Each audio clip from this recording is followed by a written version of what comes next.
A chaotic symphony of light and sound pop and burst until all that remains is silence and darkness. You wake up sitting in the pilot's seat of a craft pod.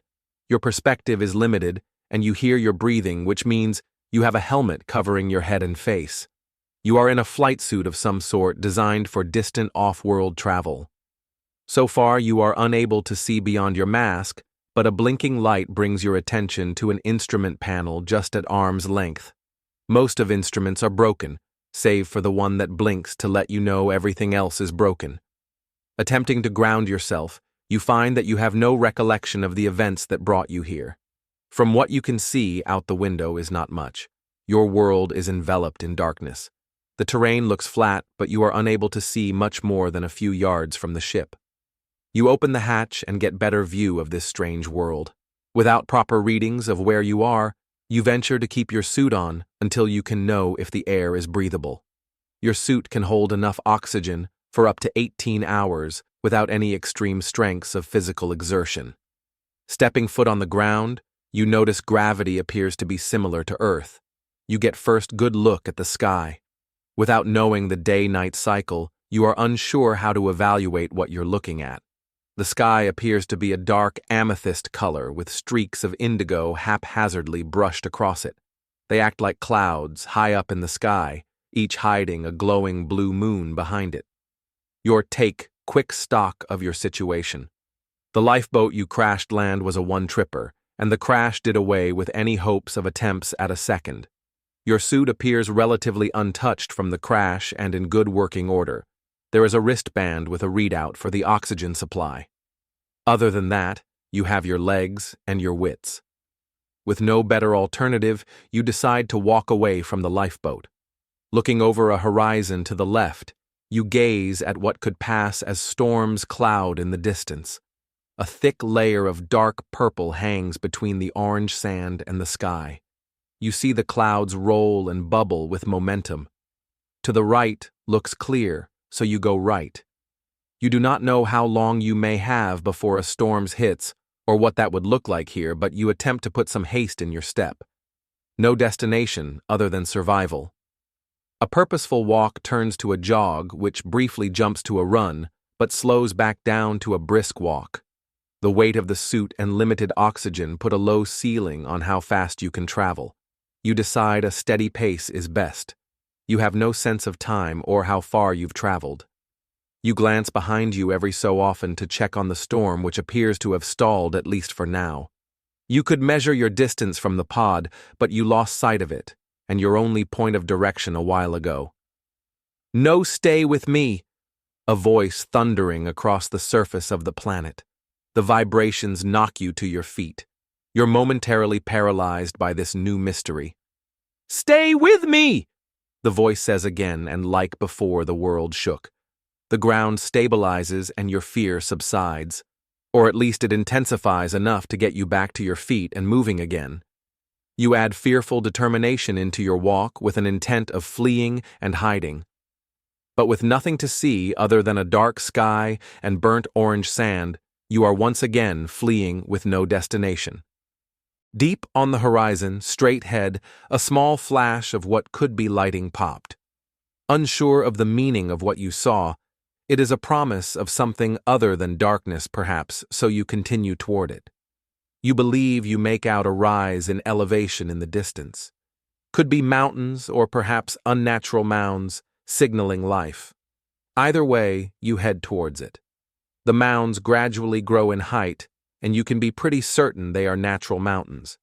This brings a glimmer of hope to your otherwise bleak situation. The change of terrain is breath of fresh air, so to speak, until ground elevation drops off, and you find yourself on the precipice of a deep canyon. Hesitation brings you to look around for other options. The storm still intensifies behind you. The layer of bubbling blackness is twice as large as before and growing faster. With no alternative, you find a gentle enough slope for you to slide down to a lower ledge. It's about 8 feet or so down. You slide down with little trouble. You see that your path to the bottom is a much more of the same. A series of small rock outcrops and ledges a few feet or so down that allows you to get to the bottom. Once at the bottom of the canyon, your worldview becomes much narrower. Your perception is now framed by the dark 60-foot walls that could not be more than 20 or so feet apart. You stay on the move. As you hustle through a maze of dark black rock, the storm has caught up with you, and there is no more color to the sky. Black clouds spill over the sides of the canyons, cascading down the rock like water down a mountainside. And just like water, it continues to flow in your direction. You pick up speed, but the rush of black most catches up with you. It builds around your ankles, and yet you move with ease as there is little or no reaction. You continue through the canyon as the clouds are up past your knees. You lose notice of any color in the sky, but rather different contrasts of darkness. You are aware of no light source, but still you are able to see your path through this colorless void. The canyon walls are narrowing, and the mist is high up around your waist. There is an unmistakable mass to it now. You feel resistance in your movement. The cloud is so dense, you cannot see below the surface. The density has created a pressure, and it restricts your movement. It feels as if you are walking through a storm cloud with wind crashing at you from every direction. You struggle to keep moving, but you know you must. If anything, because the alternative is to quit and die, and you don't quit Eve if it means death. Your brain starts to process what it sees in front of you. You've reached the end of canyon, and a 100-foot wall is ahead of you. The cloud is nearly up your chest. You have to get out of this. As you approach the wall, you see a small crack about 8 feet tall and maybe 18 inches wide. You stick the face shield of your helmet into the crack to see what's behind it. Like everything else, it's dark, but you sense depth in the darkness, and from the cloud that has seeped in the ground level stays constant, at least for a while. No! No! Don't go! Stay with me! A booming voice echoed through the walls of the canyon. Sonic booms explode in the totality of the atmosphere, disrupting the rocky terrain. Large rocks crumble down from the walls, disappearing in the surface-level clouds. You cling to the wall, not wanting to get sucked under the surface. You have to get of there. You attempt to escape through the crack, but your helmet and your suit make you too wide. You desperately try to force metal and plastic through rock, but it won't budge. A tsunami of wind builds and comes rushing through canyon. The force of dense air presses you against the wall. Your world is enveloped by swirling black wind. Your panic pushes you to act desperately and with little thought to possible consequences. You take a deep breath and remove your helmet and try to squeeze through. Still nothing, so you quickly strip off your suit.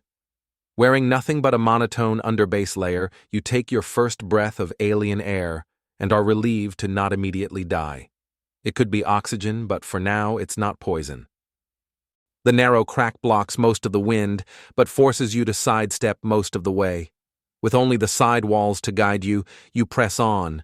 Without the filter from the helmet visor, you see that the world takes on a dark bluish tone.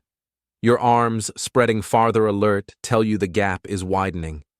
The ground slopes so much so that you lose your balance and begin to slide. A slide forms to a roll as you travel down a hill before coming to a tumble at the bottom. You roll to your back and look up. Large spikes of black rock with dim blue glow cover the ceiling, hanging down at varied length. You sit up to see the ground is not much different, with opposing spikes stretching up from the ground. You're up on your feet, feeling little effects from the fall. Unsure of where to move next, you stay frozen. A low, inaudible humming voice echoes through cave before a flash of light blinds you. The brightness subsides, and the cave is alive with electricity, arcing from point to point in a concerted ballet. You are able to see the cave now in its full wonder. The ceiling must be 20 feet high, and the expanse looks infinite. Most interesting is a reflection you notice from a large mass of black water. You run to edge, and it is indeed a lake of blackness. You bend down and put your hand in it. It's as dark and soulless as oil, but with the touch of water. You stand once again at the precipice of a decision with no clear motivation. The electricity has died down, so you are back to a muted blue darkness. You see no end to this lake, so it could stretch on forever. You step into it to check the depth.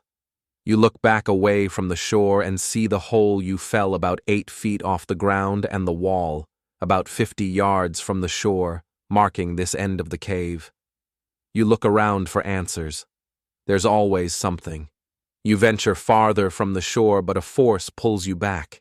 You find yourself heading back to the lake. Again, the low humming voice throughout the cave and the flash of light. It knocks you into the water before giving way to the electric current dance above. A rhythmic pounding, weak but noticeable, emerges. It causes the spikes to hum and reverberate.